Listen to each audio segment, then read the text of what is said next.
Welcome, and thanks so much to the Union County Prosecutor's Office and Prosecutor Rotolo for inviting me to speak here today. I'm honored to join you for this necessary and important discussion about something that affects us all. The Union County Board of Chosen Freeholders has been and remains dedicated to stamping out the opioid crisis, a crisis that does not discriminate, which can affect anyone, regardless of age, race, gender, or income. This can hurt parents and teens, the sister or brother, the white or the brown, the stranger or the friend. It's precisely because we see this capacity of substance abuse to cause pain in every sector of our society that we know our efforts to contain it must be proactive, direct, universally accessible, and ultimately restorative. Attorney General Grewal and Prevention Links have been steadfast in inspiring leaders in this mission, and we continue to look for you to outstanding and the life-changing work that you do every day. Thank you for your partnership. In Union County, we understand the inherent dignity and potential in each human life, and that's why we continue to be committed partners in our state's effort against the opioid addiction. In 2017, the county launched the Community Law Enforcement Addiction Recovery Program, or CLEAR, which enables addicts to seek help without fear or arrest. In 2018 and 2019, the county joined Operation Helping Hand under Attorney General Grewal's leadership, and since its inception, we have given well over $300,000 to this effort. In addition to helping those who were arrested for opioid possession in finding affordable rehab programs, Helping Hand went so well that people ended up just walking in off the street and proactively asking for help. On top of all these initiatives, since 2014, our patrol officers have been equipped with Narcan, delivering over 1,000 doses with more than a 90% success rate. We've come so far, but there's still so much work to do. I ask you to start an open line of communication with those closest to you to bring the opioid crisis into the sunlight. We can and must be a society of compassion and empathy toward those who suffer from addiction. And today, we take another step in that direction. Thank you very much. Thank you, Chairman Mirabella, members of the board, and County Manager Open for your constant support of Union County's Operation Helping Hand 24/7, 365 program, and for being part of tonight's virtual event. And to those of you joining us virtually, thank you for taking time to be a part of tonight's information session. In the midst of an ongoing health crisis and a national reckoning with respect to racial and social justice issues, there are many events and issues competing for your time and attention. On behalf of the Union County Prosecutor's Office and Prevention Links, I want to thank you for recognizing the continued importance of the issues being discussed here tonight: addiction awareness and prevention and recovery resources. My name is Lindsay Rotolo, and I have the honor of serving the people of Union County as the acting prosecutor. Before we get started with tonight's program, I want to talk to you briefly about a program of which we are profoundly proud to offer the people of Union County: Operation Helping Hand 24/7, 365. Beginning in January of this year, every police officer in Union County, anytime they placed someone under arrest for a possessory level drug offense, that individual was immediately offered an opportunity to get help and begin the road to recovery. If that person accepts the offer of assistance, a peer recovery counselor from Prevention Links is immediately called and will respond in person, in real time, to meet with the individual under arrest, discuss recovery options, link them to the appropriate services, and then remain in touch with them as a constant resource during recovery. This procedure occurs 24 hours, 7 days a week, 365 days a year, every time an individual is arrested for possessory level offense in Union County. This initiative, made possible by the partnership between Prevention Links and the Union County Prosecutor's Office, the support of the county and the governor, as well as the endorsement of the Union County Police Chiefs Association, was born out of the vision of our Attorney General, Rabir Graywall. He began Operation Helping Hand as a one-week operation in response to the opioid crisis when he served as the Bergen County Prosecutor. When he became the Attorney General, he looked to expand the program statewide, and in 2018, Union County joined 5 other counties in New Jersey to answer his call. Using General Graywall's Bergen County program as our model, we launched the first week-long operation here in Union County. Many of the speakers you will meet tonight, including myself, were part of the team that ran that first Union County operation. Our goal was to help one person in 5 days. We reached over 100. At the end of those 5 days, our team sat outside of the county police headquarters and thought back on our week. The lives that had been impacted, the transformative power of unexpected kindness and compassion, and the ability to make meaningful change when you bring the right people together to do good. And we imagined what it would take to make that one-week program an everyday service for the people of Union County, and to align assistant prosecutor and a sergeant in the violent crime unit, and 2 of our new friends who were recovery peer coaches at Prevention Links. That seemed like an impossible aspiration.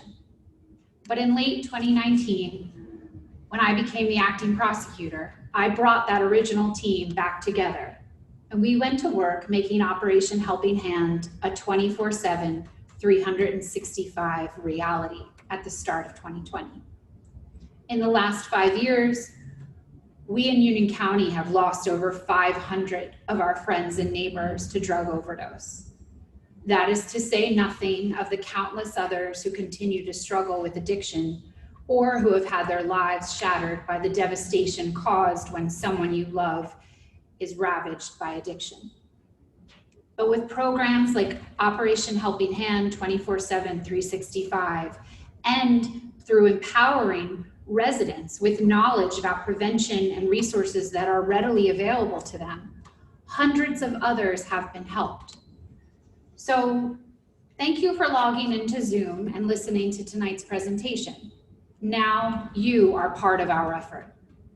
Tonight, you will hear from Detectives Sarai Lavandero and Anthony Reimer from the Major Crimes Division of our office, who will speak to you about current drug trends we are seeing here in Union County.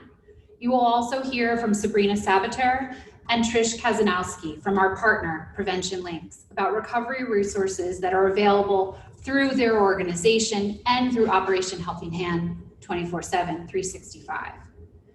And in closing out this evening, we will hear from an incredibly brave friend of ours, Rose. Rose was a participant in OHH who is now in recovery, and she will share her very personal story about her experience and the impact OHH had on her journey through recovery. It is now my distinct pleasure to introduce Captain Gary Webb of the Union County Prosecutor's Office. Captain Webb, like Sarai, Anthony, Sabrina, and myself, was part of that original operation and part of the team that led to its expansion. He's going to share with you the law enforcement perspective, as well as the on-the-ground interactions we had. Thanks, Captain. Thank you, Prosecutor.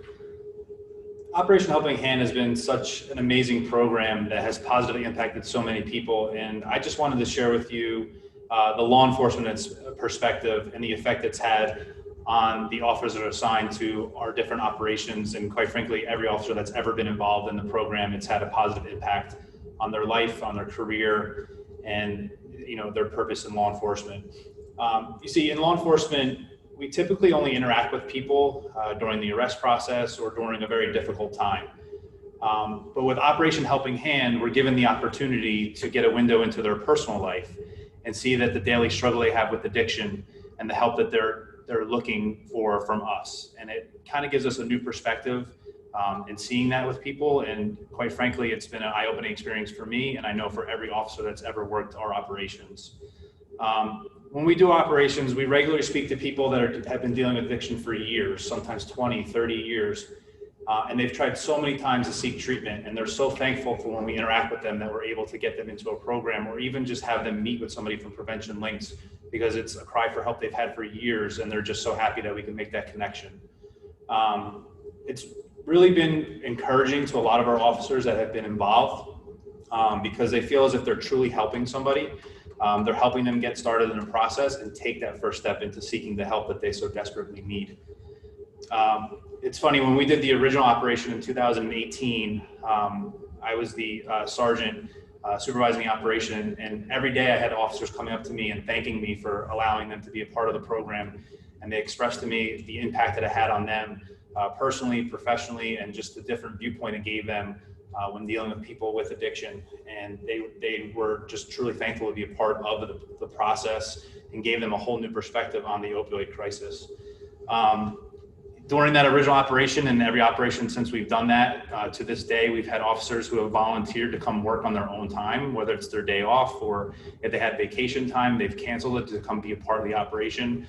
They would have worked one day earlier in the week and then asked if they can come back on their own time to continue the work that we're doing. And they were so happy and proud to do it. I think one of the most important things I learned from doing these operations is seeing the officers every day go above and beyond to get people the help that we need, whether it's getting them into a program or doing simple things. I can remember one time we went back and drove someone to his house so he could pay his rent prior to going into a treatment program, so he was afraid about paying his rent. We've given people rides all over the state of New Jersey. We've driven them to facilities so they can check in. We've even driven people home so they can take their dog out prior to going into a program. The officers have been incredible, and they truly will go to any step they need to get people help and ensure that they can get into a program. And it's just been really enlightening and refreshing to see, as someone who's been in law enforcement for so long, to see the officers react that way. It's been truly impressive. One of the important things that I always say, though, and we understand when dealing with the opioid crisis and addiction, that we're not naive to believe that every single person that we come in contact with or accepts help is magically going to get better the next day. We understand that they may stumble across the way, and I always express this to anybody that needs help or anybody that's been in our program before. We understand this, and at any time, if they need help, they can contact us, and we will go above and beyond to do whatever we need to get you the help that you need and the help that we can provide. This program has been simply amazing, and we've been able to help hundreds of people, and we are very proud of it. And it's had such a positive impact on law enforcement in Union County that it's truly a great program. Thanks so much, Captain. Thank you. It is now my pleasure to introduce Detective Sarai Lavendero, who will be doing our drug awareness presentation with Detective Reimer. Sarai has over 8 years of experience in law enforcement. She's been assigned to the Major Crimes Division since 2016, and prior to that, she was a police officer with the Neptune Police Department for 4 years. She's currently an instructor at the John H. Stamler Police Academy, where she teaches our narcotics and gangs courses, and she's been called countless times to provide expert opinion as a narcotics expert for Superior Court cases here in Union County. It is my privilege to introduce Detective Reimer, who has also been with the office since 2016, but has been in law enforcement for 13 years, previously serving as a Springfield police officer. He too is currently assigned to the Major Crimes Division and is an instructor at the John H. Stamler Police Academy, as well as educating teachers and parents throughout the county on gang and drug awareness. I would also note that both Sarai and Anthony were members of the original Operation Helping Hand. Thank you both for your expertise and your work. The floor is yours. Sorry.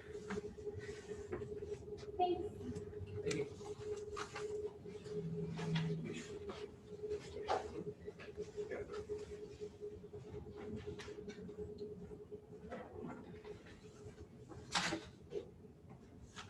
Good evening, everybody. Today we're going to be talking to you about drug awareness and the current trends in Union County. Just a brief overview. We're going to go over what leads to drug use, identifying common drugs, the street prices of drugs, as well as the types of drugs and the effects of those drugs, identifying common packaging and paraphernalia of those drugs, and why we're here for Helping Hand. Multiple sources that we use have been with the information from the DEA, as well as the Center for Disease Control, the National Survey on Drug Use and Health, our experience while working at the Union County Prosecutor's Office, as well as the Springfield Police Department and the Neptune Police Department, and various other online resources. We're going to start off with a few definitions that are going to relate to our presentation today. First is going to be drug. That's going to refer to an illegal substance that causes addictions. We have paraphernalia, and that's just going to be referring to anything that has to do with the modalities that people use to ingest those drugs. And addiction. That's going to be when someone is mentally and physically dependent on a particular substance. The elements of identifying drug use, we're going to discuss the indicators, behavior, drugs, and paraphernalia.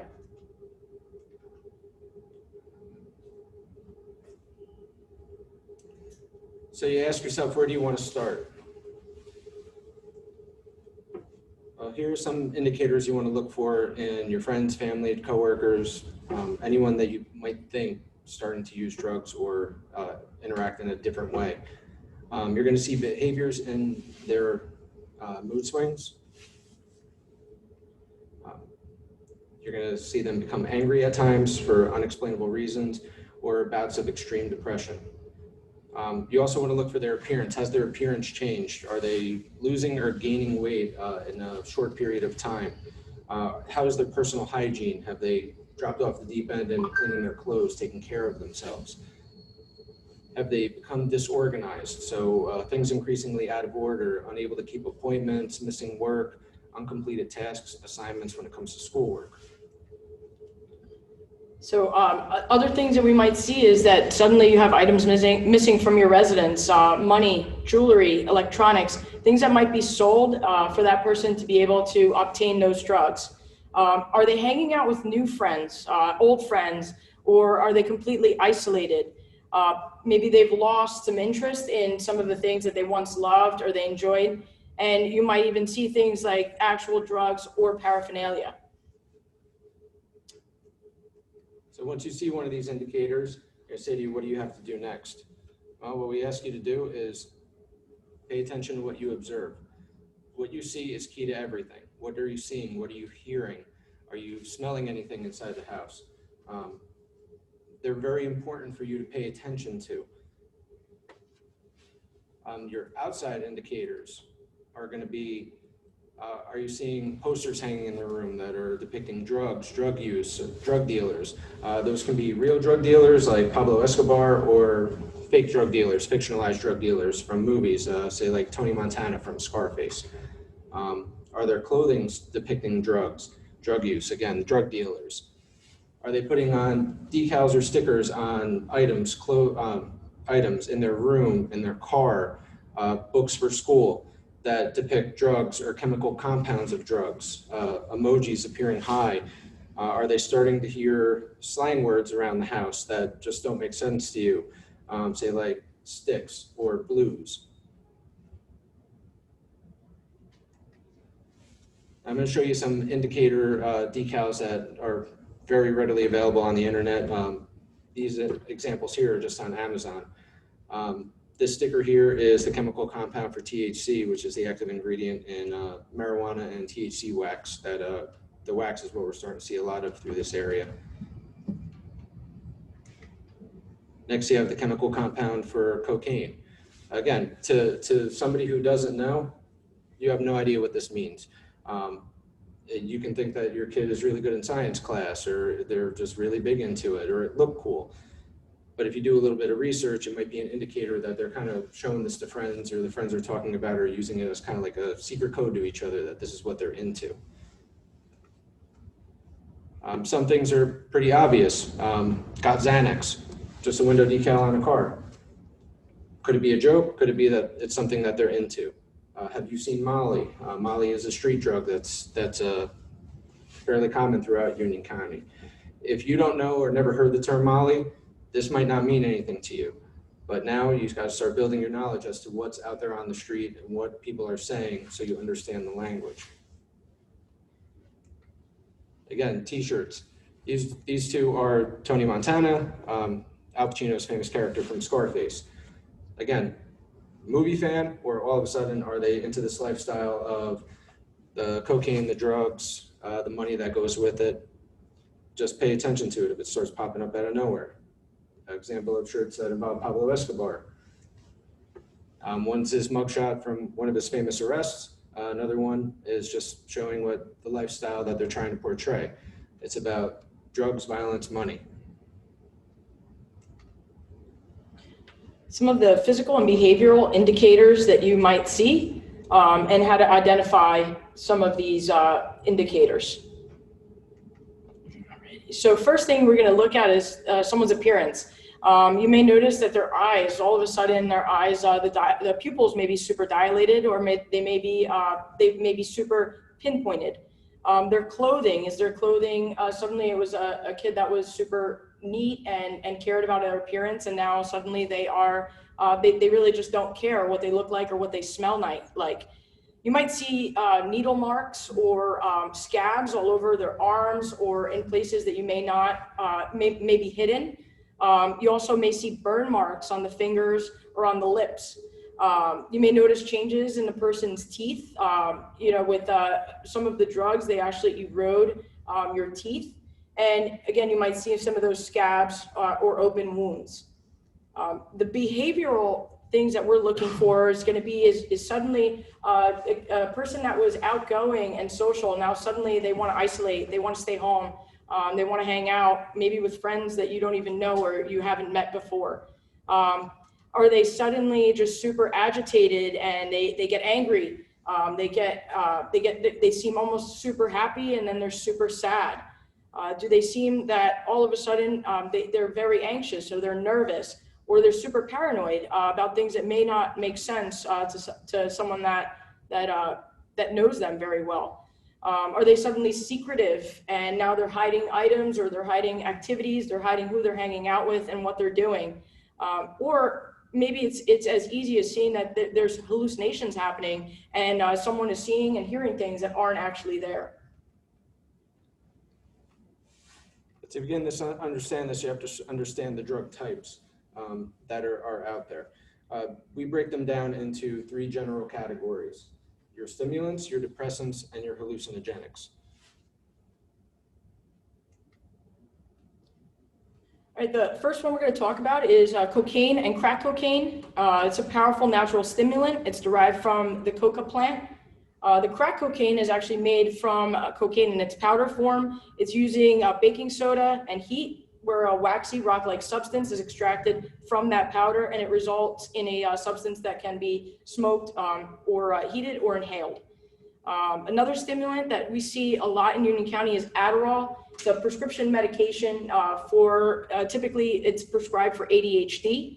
And we're starting to see an influx of methamphetamine as well. And that's, again, another powerful and highly addictive stimulant that affects a person's central nervous system. So just to take a closer look, first one we're going to discuss is cocaine. It's synthesized paste derived from the coca leaf, often labeled as a luxury party drug. Now, what does it do? It's used to stay awake. It also helps users consume more alcohol for longer periods of time. For this reason, it is popular and known as a party drug. The high usually lasts around half hour before it is necessary to take another bump or use more drugs to maintain the high. Users report feelings as though they are on top of the world due to its euphoric properties.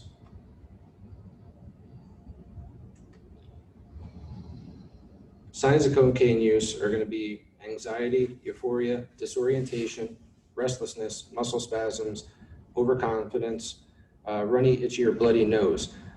That's typically caused by ingesting it through the nostrils. It affects the nasal passages and will start to break them down over time with extended periods of use.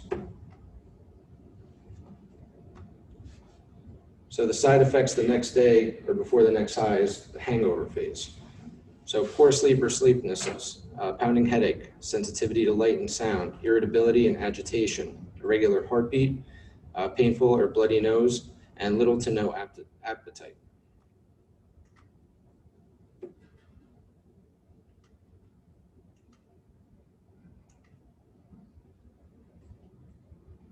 Street names that you'll hear, again, this is where hearing comes in part of listening to your loved one.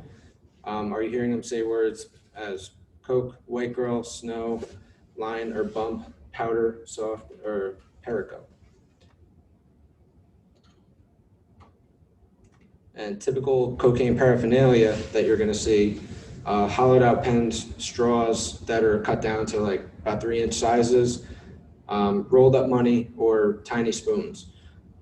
They're commonly used for snorting up a small amount of cocaine for each of those bumps that we talked about earlier.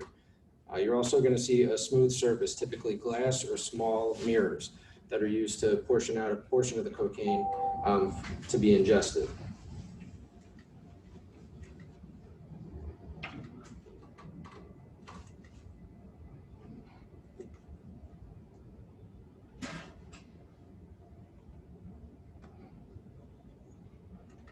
More cocaine paraphernalia that you're going to see are baggies, small plastic sandwich bags. These baggies are typically pretty small based on the amount that someone's going to be buying.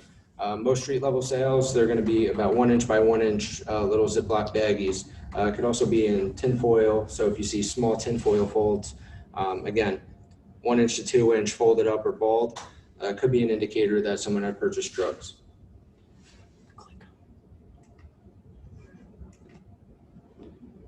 Another common one that we see is large pill capsules. Typically, you can buy them online. They're empty, but they're easily pulled apart. An amount of drug can be put into them and resealed up.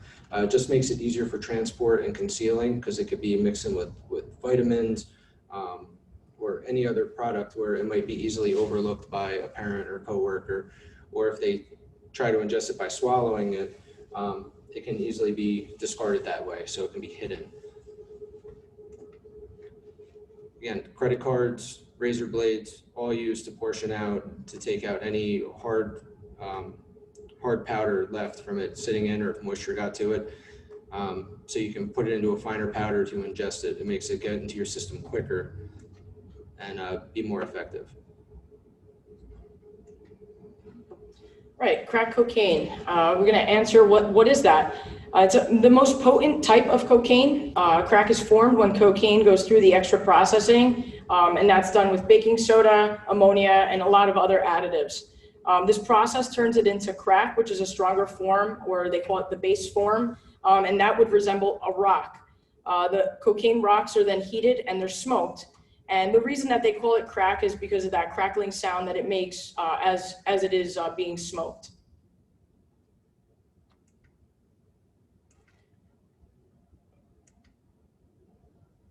So some of the street names that you might hear for crack, it's you might hear rock, hard, the cookie, the roca, the base.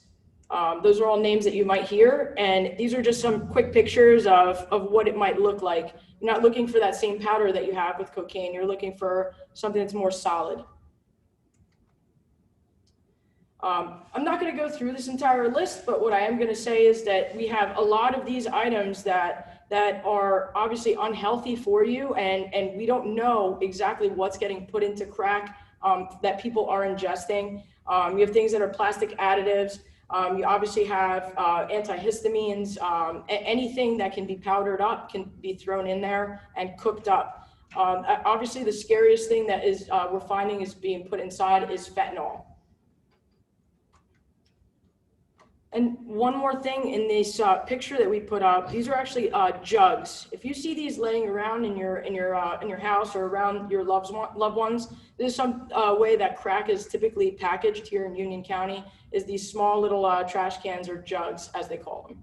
Just to give you a size for reference, those are smaller than a dime, probably about like 3/4 of the size of a dime. So they're really small, but they're usually bright, vibrant colors, pink, blue, orange, red. So they will stand out, like if they're on a sidewalk or thrown on the lawn or laying around your house, but they are very small items, so they're very easily concealed. Okay, and with crack paraphernalia, we'll see in a lot of the stores, we'll see the little roses. Can you click it? Just to show a picture, there you go.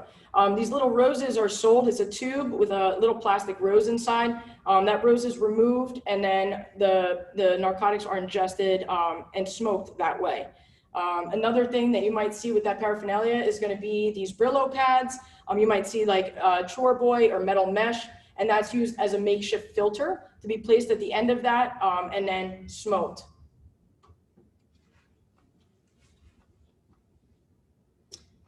Right, another thing that you may see is tin foil and straws.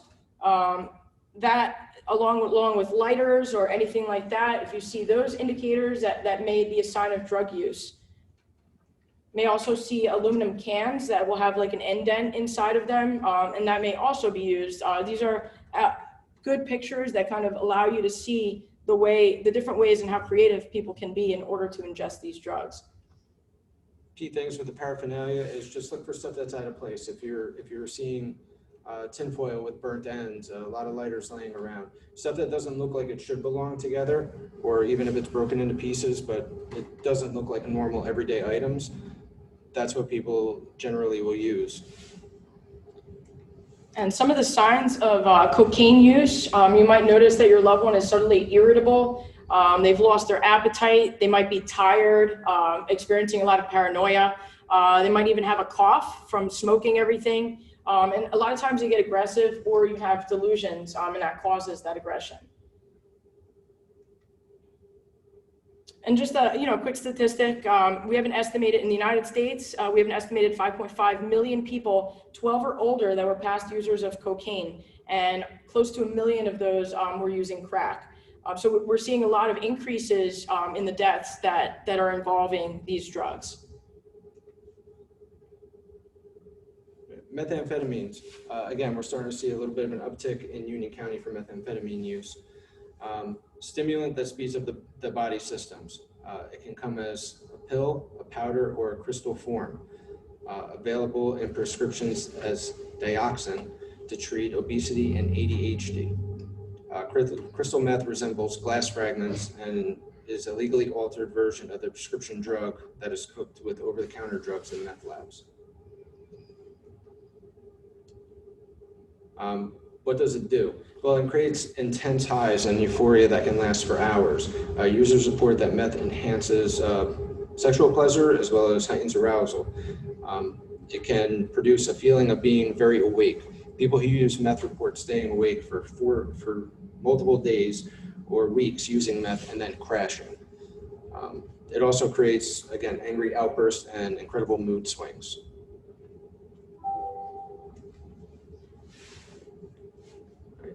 It's also known as tweaking. Users will engage in frantic and compulsive behavior for hours. Kind of like obsessive compulsive, they can go into cleaning fits, they can go into picking fits where they'll pick at scabs on their arms and face until they're complete open sores. They can also have hallucinations while they're on the drugs. What they see and touch completely alters. They can feel as if bugs are crawling underneath their skin based on the drugs that they're using. It also increases paranoia and concerns of being watched when they're on the drugs. Signs of use can be heavy sweating due to the elevated body temperature. You also want to look at pupil dilation. With methamphetamine, as it's a stimulant, it's going to constrict your pupils, so they're going to look like pinpoints. So if you look at somebody in, say, the dead of night, normally their eyes would be very relaxed and open up more like saucers. But in the dead of night, looking at their eyes, they're going to be pinpoint, meaning it's letting in as least light as possible. It'll also, the way your body processes the drug after it's been in, their body odor can actually smell like ammonia. Again, you want to look for burns on fingers and mouth. Because remember, they're smoking this through glass pipes, so the hot glass will actually leave burn marks on their fingers. You'll also see a deterioration in their physical appearance. Due to the upfeeling and the energy, usually food becomes less of a priority, the drug becomes more of a priority. So you'll start to see, again, with that increased sweating and physical activity and lack of eating, their body weights are just going to start to drop. With that being smoked as well, you're going to look for dental decay. Again, you got to think of how they're smoking these items. It would be front teeth, usually two big teeth in the center, two teeth directly below it will start to change color and start to deteriorate and fall out. Now, with all drugs, you have to remember on the street, people will often mix the drugs. Around here, we will see meth mixed with heroin. Street term for it would be a screwball. Again, it's going to cause pain and discomfort in the body, nausea, vomiting, increased heart rate, increased respiratory rate, heart arrhythmia, difficulty breathing, and loss of inhibitions. With all stimulants, where it starts to become an issue is with the increased heart rate. Their heart could actually go into arrest if too much of the drug is taken in. Okay, and now we're going to move over into depressants. So we have our heroin, our fentanyl, our Xanax, oxycodone, Vicodin, Percocets, Promethazine, also known as the lean. These are all things that would fall into that depressant category. Heroin. First one we're going to talk about is heroin. Heroin is a highly addictive drug processed from morphine, a naturally occurring substance extracted from the poppy seed plant. It's typically sold as white or brownish powder that is cut with sugar, starches, powdered milk, quinine, pretty much any powder that can look like heroin, so a white or brownish powder will be mixed into it. Often it is cut with fentanyl, which we're seeing a larger portion of the drugs that have been tested in Union County during our investigations have been testing more for fentanyl or straight fentanyl, which is, again, a big problem that's causing a lot of the overdoses that we're seeing throughout the state.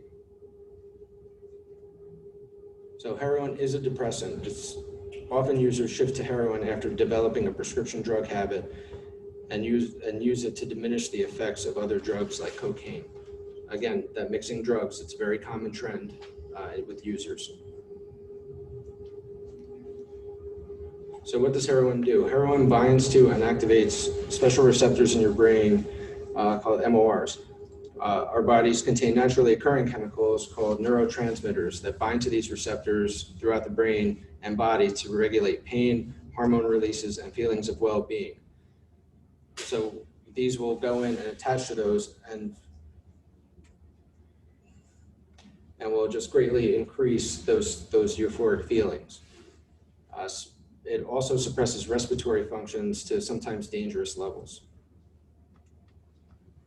Signs of heroin use: warm flushing of the skin, so redness of the skin, dry mouth, heavy feeling in the extremities, nausea, vomiting, and severe itching.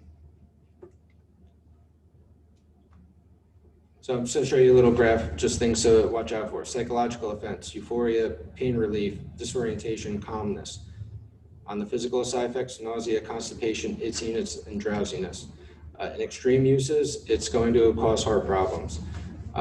It can cause insomnia, can cause death, and it's definitely a highly addictive substance.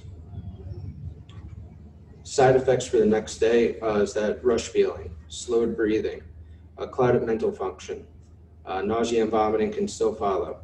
Sedation or drowsiness, if they just seem completely out of it and nothing you can do can get them out of that moment, could be from the downside of the heroin effect, where their body's trying to rebound, it's trying to readjust to its normal. Hypothermia, body temperature lower than normal, coma or death due to overdose. Heroin withdrawal actually can be 6 to 12 hours to days to weeks. Your body has to essentially readjust to its normal function. So it's kind of like revving a motor up, but it takes time for that motor to come back down to its normal idle. Street names that you might hear are brick, bun, bunny, fold, or bag. Just pay attention for what you're hearing in conversations with friends and family while they're talking to people. This might be something that you might just pick up on that just, again, seems out of context for a normal everyday conversation. Additional names: H, boy, smack, dope, and manteca. Heroin paraphernalia that you're going to see. If somebody can ingest it through sniffing it, again, you're going to look out for those hollowed out pens, straws, rolled up money, tiny spoons. If they're going to be shooting it intravenously, you want to look for needles, needle caps, which you can see in the pictures. They're small orange caps, maybe about an inch long. There's also like a slightly bigger one that's on the back of the needle. Again, it's an orange cap, just a larger diameter. You want to look for burnt spoons because the drug has to be heated up into a liquid form. Other things that you're going to look for is cotton balls that seem used, but it's going to be small amounts. So you're talking, little tiny centimeter pieces of cotton used as fillers. We commonly see Q-tips used a lot because it's easy just to pull that amount of cotton off the tip, put it in, and the needle goes in there to filter out any impurities or anything that might have gotten dropped into it that didn't cook off when it was heated. Again, items that don't appear in normal everyday life. You're also going to look for other things that can be used to heat it. So tin cans, any aluminum cans, the bottoms are often used, or cans are ripped in half. Heat it with a lighter, and then again used to put the drug into a needle so they can ingest it.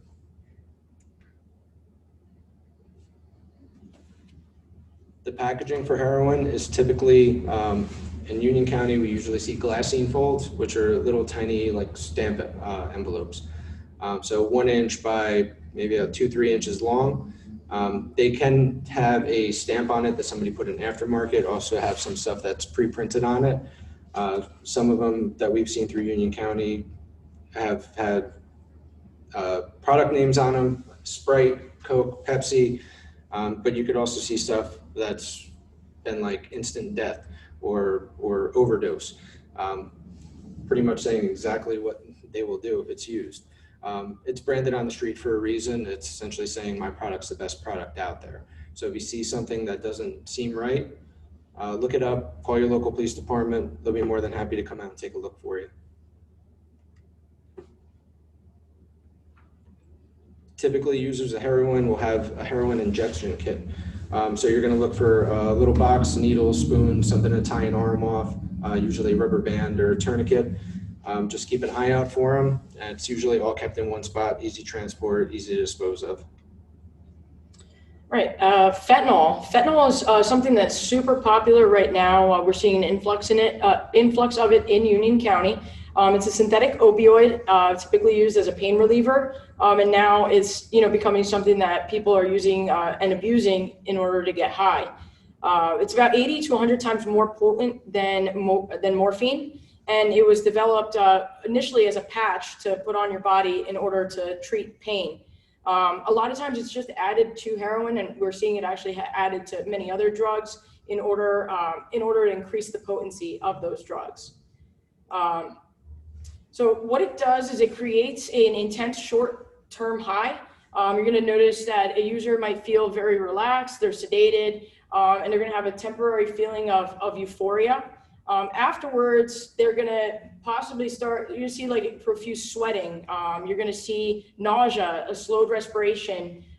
They may even faint, have seizures, or even result in death. The reason that it's something that is so scary right now is right now what you're looking at is actually 2 milligrams of fentanyl next to that penny. That's actually a lethal dose for a human being. We're finding this in every single drug. We're seeing it in marijuana. We're seeing it in cocaine. We're seeing it in everything. And just above that graphic, you're going to see pills that were sold to someone as oxycodone or Percocet.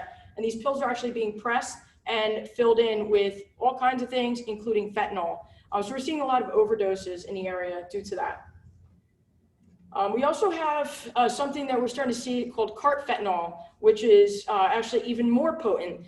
So the first thing that you saw was that little 2 milligram dose that was a fatal dose for a human. Now you're looking at this 0.02 milligram of cart fentanyl, which is roughly the size of a grain of salt or two. And that's actually a fatal dose for a person. This has no medical use in humans, and they actually use it for elephants.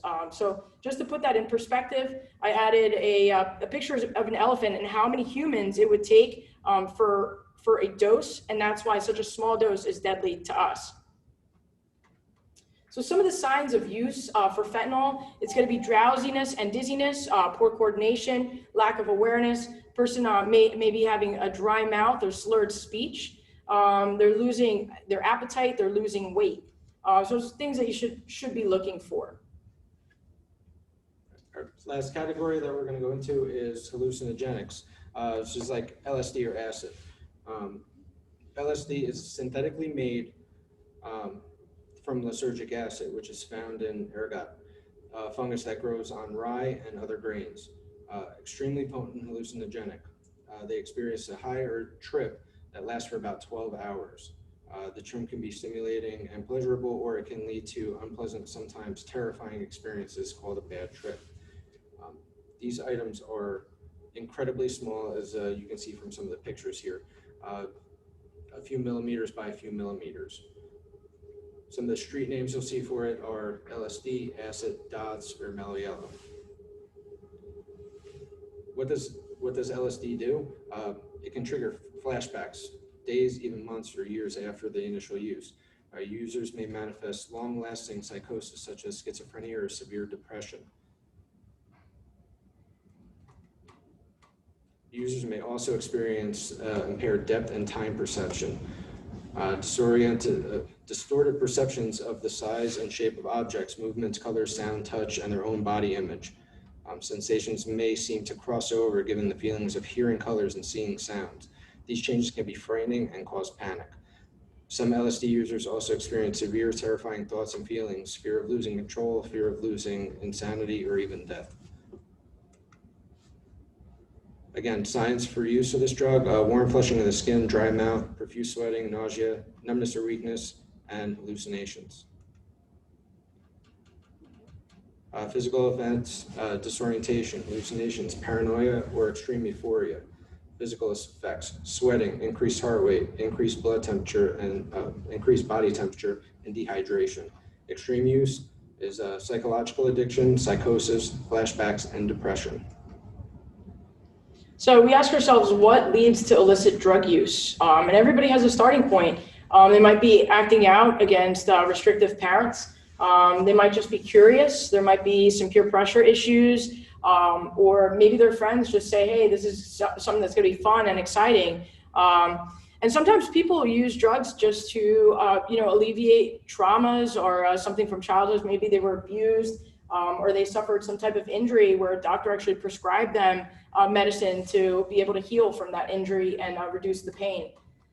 A pretty startling statistic that we have is that 94% of people in treatment for opioid addictions said that they chose to use heroin because the prescription opioids were actually way more expensive and a lot more difficult to obtain, it's pretty scary.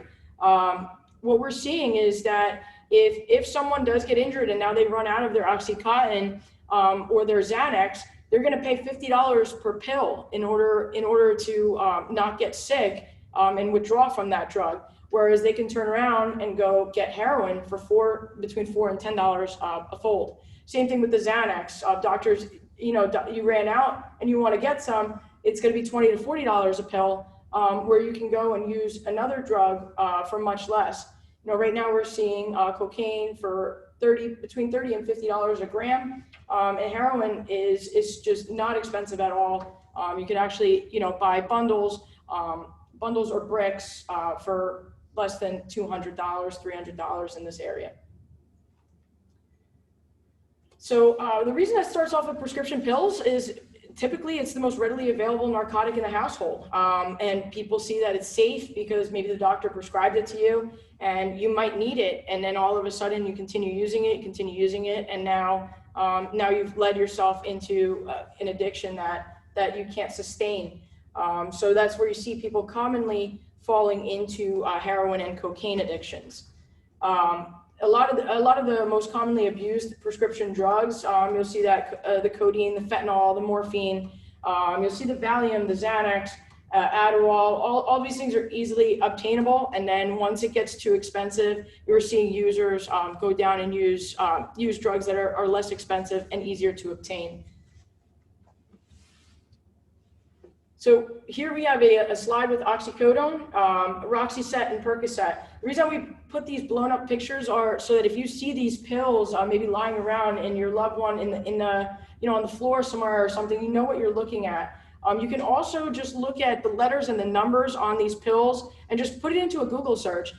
This one that you're looking at, A/215, it's an oval pill. You can write that into your Google and it'll immediately identify it for you as to what it is. We'll just show you some other examples of some of the other street drugs that are out there. So here you have Xanax. Xanax come in a couple different forms.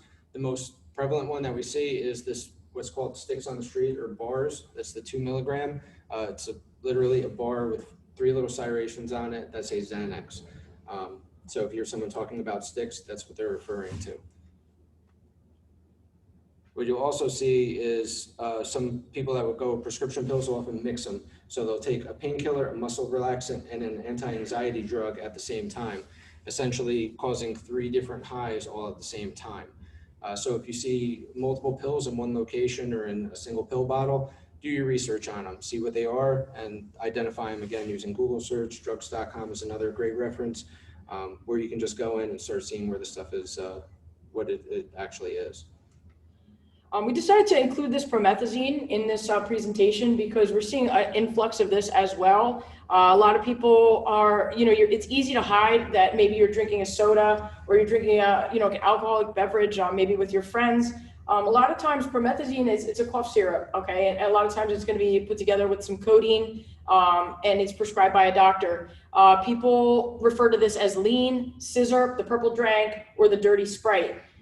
We included the fact that it's an opioid and it can contain codeine. The users report that they're euphoric and it does act as a sedative. Again, this is going to act on the same cell receptors as your hallucinogenic drugs, and the effects range from mild stimulation to alcohol or marijuana-like intoxication. At a super high dose, people report that they're having hallucinations at this, using this, and it can cause seizures and death. We included a few pictures as well, just so that if you see this in your house or you see this with your friends, your loved ones, this is what's happening. This is pretty disturbing. We're seeing it a lot in our music culture. It's being glorified, and what you see in these pictures is you might see some Jolly Ranchers, the medication bottle, and they'll just pour it in with some Sprite, and people drink this and get high off of it.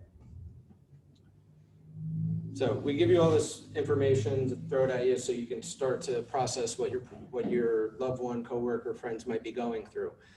One thing that we like to stress is you have to remember once a habit is formed, as it says here, habit is a habit, and it's not going to be flung out the window by any man, but coaxed down the steps one step at a time.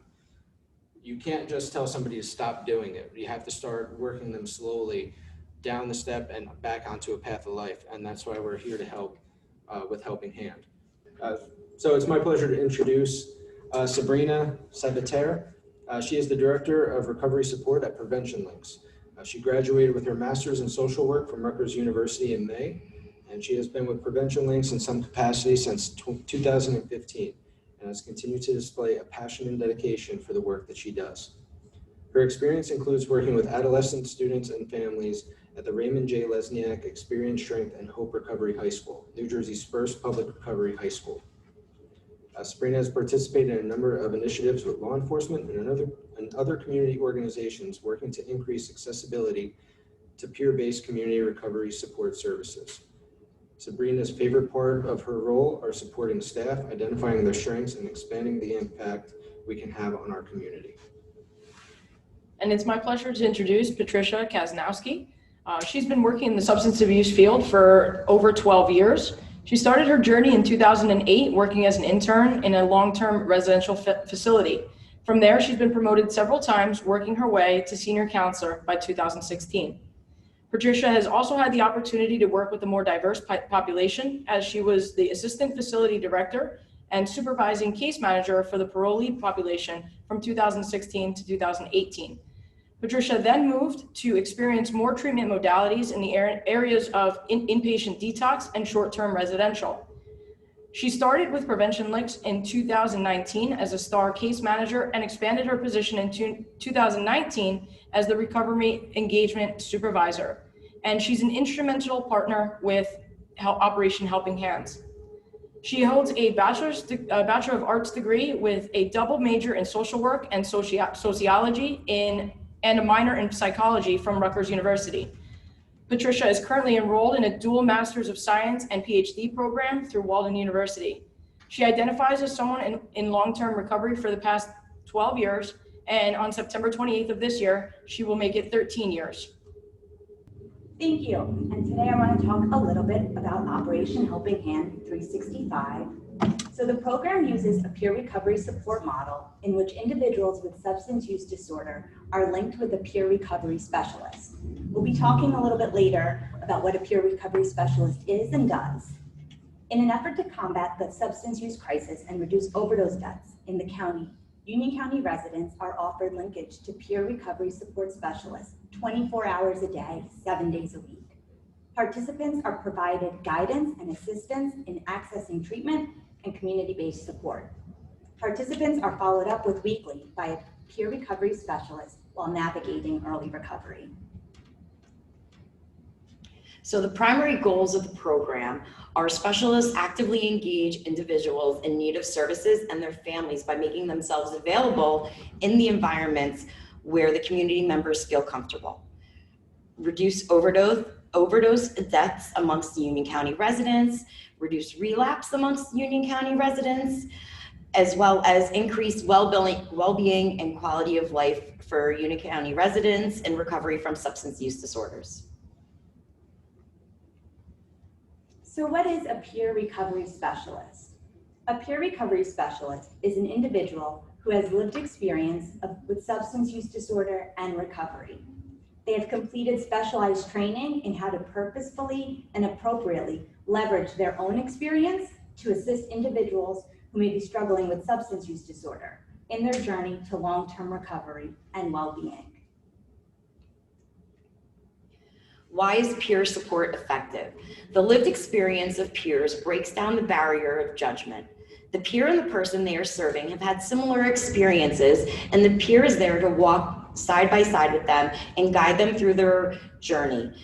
The difference is when somebody like a parent or a therapist or a doctor may be more of a dictating relationships, whereas the peer is your buddy, the person that's going to guide you and walk you through the process of early recovery and navigation of recovery services.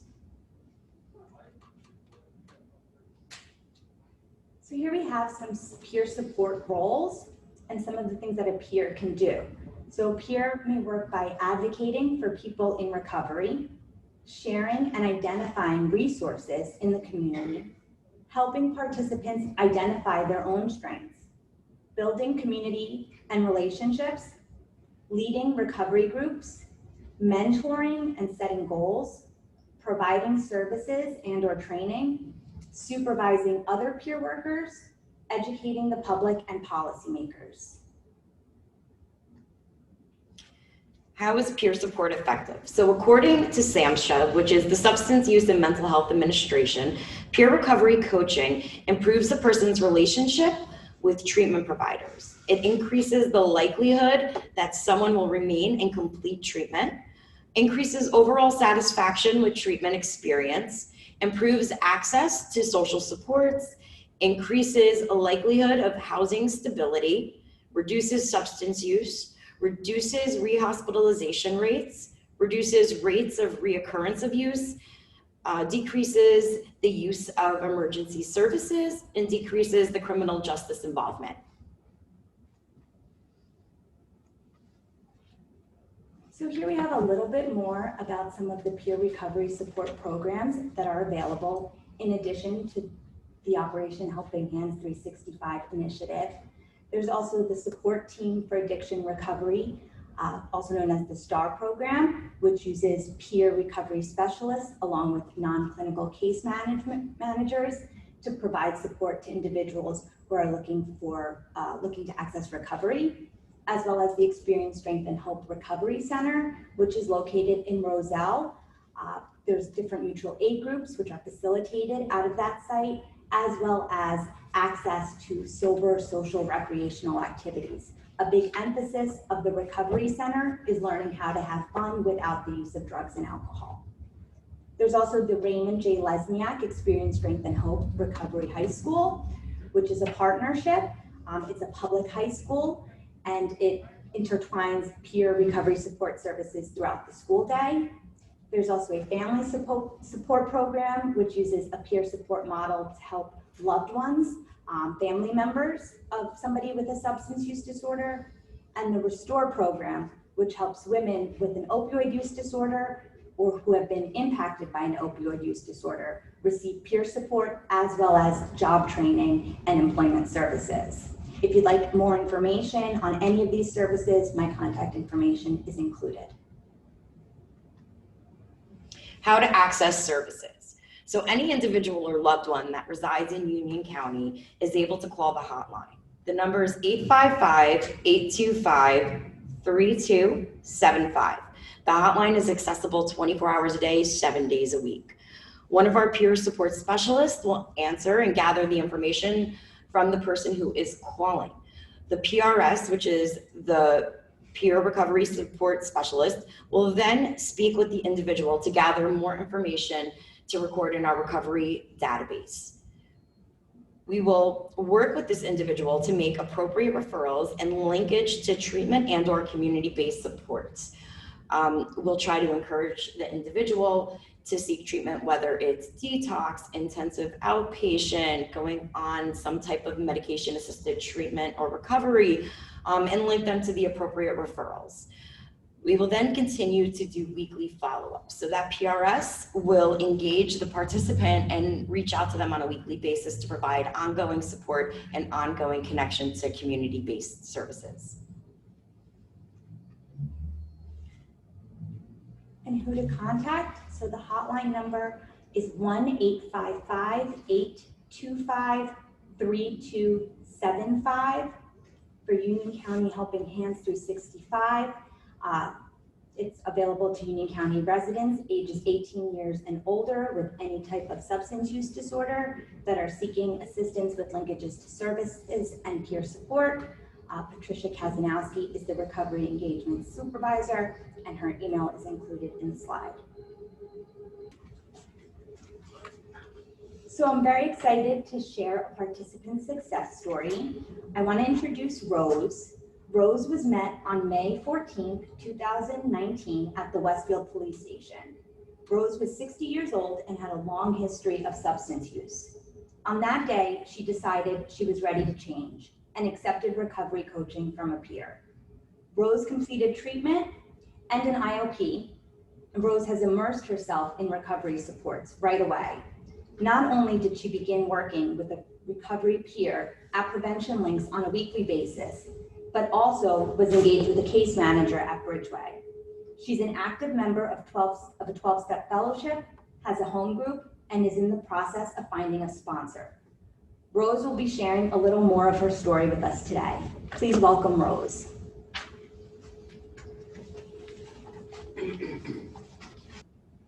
My name is Rose. I'm a recovering addict. I've been a recovering addict now for almost a year and a half with the thanks of the Prevention Link Operation Helping Hand. I've been using substances for 20 years. I started with cocaine and I progressed into heroin. I started as a recreational user, then I was using every day.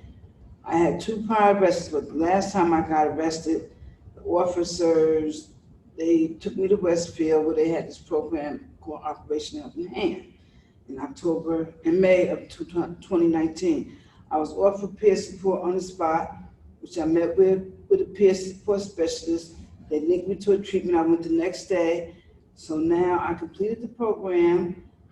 I completed at Trinitas. Now I have help with Victoria from Prevention League. Also have help with Bridgeway. And right now, was a mother and I'm a grandmother. I'll be in touch with my peer over the years, and I attend NA meetings until they stop them. My relationship with my family has improved, and I'm just happy. And I thank God. Thank God for my recovery. And I'm trying to help I have family members that's also addicts. I'm trying to help them. So this is a good program. I suggested to them, so that's it. Thank you. Thank you. Thank you, everybody. Thank you, Rose, for sharing your story. Thank you, Sabrina, Trish, Captain Webb, and thank you to our detectives who also presented tonight. And thank you to all those at home who are joining us via Zoom. We really appreciate you taking time to listen to our stories, listen to what we're offering, and we hope that you will take advantage of this incredible work of Prevention Links and the Operation Helping Hand initiative here in Union County.